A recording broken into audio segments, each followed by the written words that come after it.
For those following the James Younger case, the story about the 7-year-old who may or may not be trans, it looks like we have a positive verdict for those who are seeking to protect the child from transition. Now, this is a complicated story. The mother believes the child is transgender. The father believes the child is not, just a little confused. And you've got two sides arguing over what we really don't know the whole details. Now, the conservative position is typically that children they don't know if they're trans or not, and they should be left alone. I believe this position makes a lot of sense simply because of something called desistance. This is, our current understanding of transgender children is that 65 to 94%, based on different studies, will desist, meaning once they reach 15 or 16, they believe they're no longer trans. They'll revert back to their biological or gender assigned at birth. If that's the case, the argument stands that the children should be left alone. Now, the compromise from the left is to put the children on blockers, not to transition them. That way they can decide, if they end up desisting. It's complicated because many people on the left are arguing that desistance numbers are incorrect and that we should err on the side of giving the children what the child wants. This whole mess is complicated, and in my opinion, we got the best possible result here, okay? James Younger is going to share custody with his wife and will have a say in what happens. That means both parents have a say in what happens. Now, I understand there's going to be many people on the right and the left who refuse to accept this, but I believe this is the best you could hope for. The left is viewing this through the lens of the child is being abused by the father, and the right is viewing it through the lens of the child is being abused by the mother. And me trying to be a milquetoast fence sitter can only say, everybody calm down. I think the judge ultimately made a fair ruling in giving both parents say in what goes on. Now, it's complicated because, as you know, I just stated, I err on the side of if desistance numbers are currently that high, we need to err on the side of not transitioning children. I'm not saying this that all children should not be treated by the doctor. The doctors have final say. End of story. I don't know what's going on. I didn't hear the court transcripts. So I'm just giving you my personal opinion. But then on top of that, we'll defer to the courts and the medical system, science and all that stuff. The reason I bring this up in terms of desistance is that current science says this is the case. If you want to argue against that, get new science. Okay, my opinion is not about the rights of individuals or anything like that. It's about what the current academic research says, and I'm deferring to them. Now, in this particular instance, I understand there'll be a lot of conservatives who are angry that I'm not going to be harder on whether or not the mother is right or she isn't. Listen, I'm not the parent of this child. I don't know what this child is going through, and you have a contentious debate. What I can tell you is that right now it seems many conservatives are happy with this result. Keeping the father involved in the child's life to some degree they feel is good. Okay. However, the left is not the left is not accepting of this.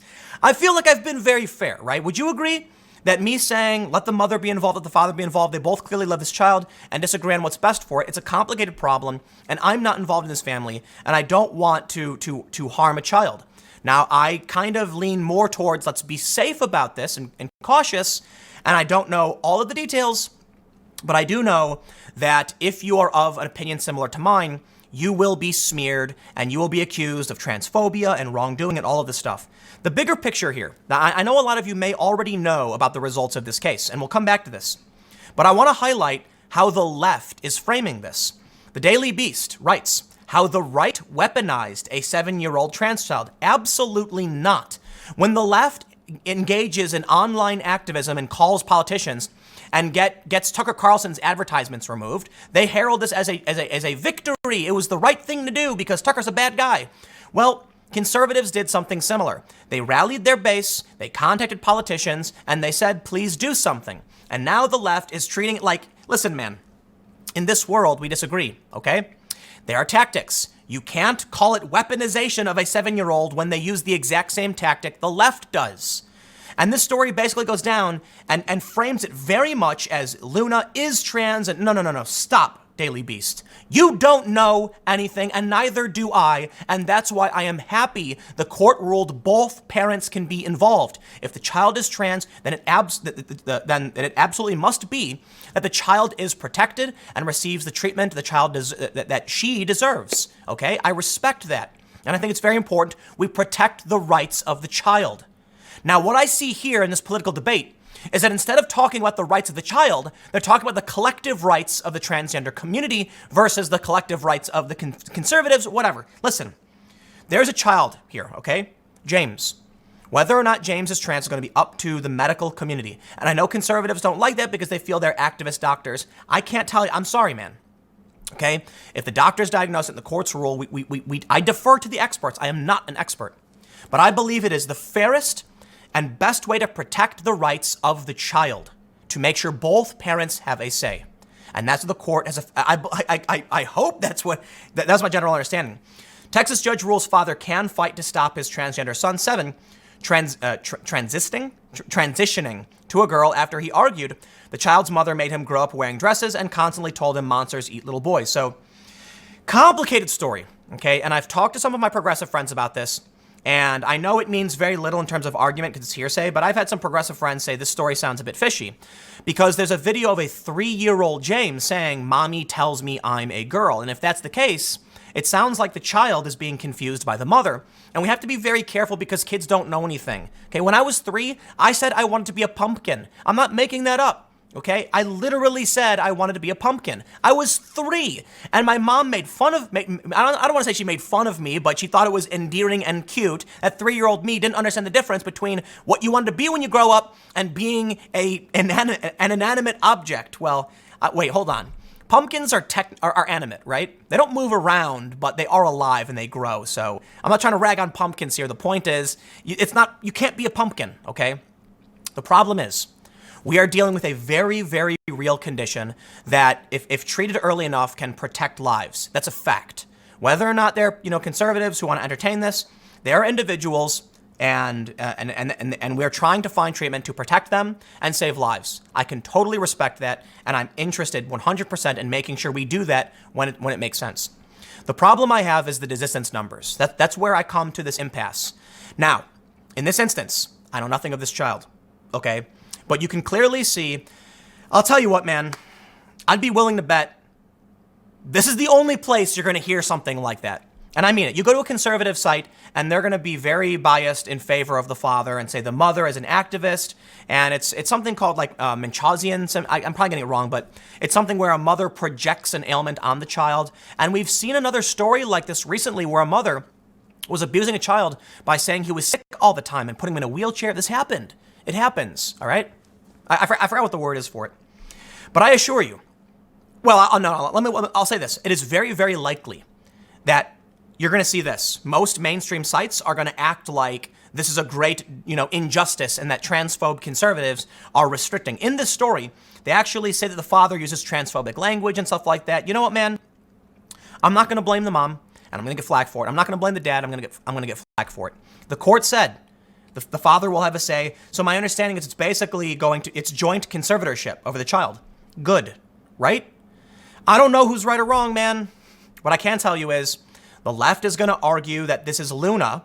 This is really, really, really fascinating to me. And listen, I don't care about whether or not Luna is or isn't trans. I care about whether or not Luna or James is having their rights protected, period.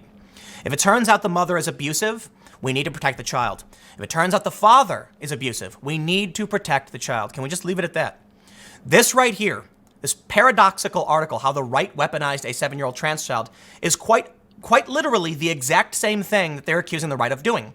Weaponizing the story for a left-wing argument. Going on to say that because we know that Luna is trans, we're going to use these pronouns. I feel bad for the kid because the kid doesn't know anything. All right?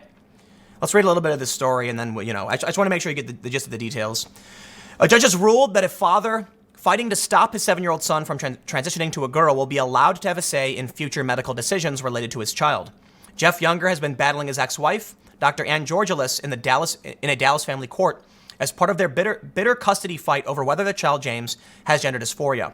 Judge Kim Cooks ruled on Thursday that the divorced parents will have joint conservatorship of the child. It means that they will have to make joint medical decisions regarding their child, which includes whether James would undergo hormone therapy. I'm going to have to say this sounds like the father ultimately wins, though. Because if they need joint decisions and the father simply says no, well, then they don't move forward.